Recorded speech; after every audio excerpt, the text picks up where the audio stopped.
దాదాపు 30 లక్షలకి పైగా అయితే ఈ ఇందిరమ్మ ఇళ్ళ కోసం అయితే అప్లికేషన్లు వచ్చాయి. అదేవిధంగా చూసుకున్నట్టయితే మనకి 23 లక్షల మందిని అయితే ఈ ఇందిరమ్మ ఇళ్ళ లబ్ధిదారులకు అయితే గుర్తించారు. ఇక్కడ వచ్చిన సమస్య ఏంటంటే ఇప్పుడు మళ్ళీ రీసర్వే కావడానికి సమస్య ఏంటంటే ఇప్పుడు మన ఏదైతే ప్రభుత్వం ఉందో 6 గ్యారెంటీల పథకం కిందకి ఏదైతే మనం అయితే డీటెయిల్స్ అయినా ఇచ్చామో దానిలోకెళ్ళి అయితే వీళ్ళు తీసుకొని ఈ ఇందిరమ్మ అప్లికేషన్లకైతే చేశారనమాట. మన డీటెయిల్స్ అనేది ఏవైతే ఉన్నాయో దాన్ని చేశారు. అయితే ఇప్పుడు ఏమంటుందంటే పైన ప్రభుత్వం ఏమంటుందంటే సపరేట్గా ఏదైతే ఉందో ఇందిరమ్మ ఇళ్ళ కోసం సపరేట్గా అయితే మీరు సర్వే చేయాలి.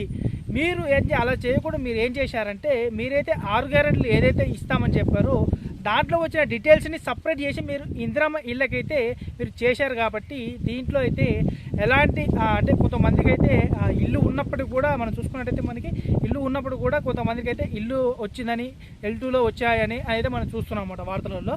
అందువల్ల అయితే ఇప్పుడు కేంద్ర ప్రభుత్వం ఏమని చెప్తుందంటే మేము రూపొందించిన యాప్లోనే మీరు సపరేట్గా ఇందిరమ్మ ఇళ్ళకి ఓన్లీ కేటగిరీ ఇందిరమ్మ ఇళ్ళకి సంబంధించింది మీరు ఏవైతే డీటెయిల్స్ ఉన్నాయో అవైతే నమోదు చేయాలి. అదే విధంగా రీసర్వే అనేది చేయాలని అయితే చెప్తుందన్నమాట.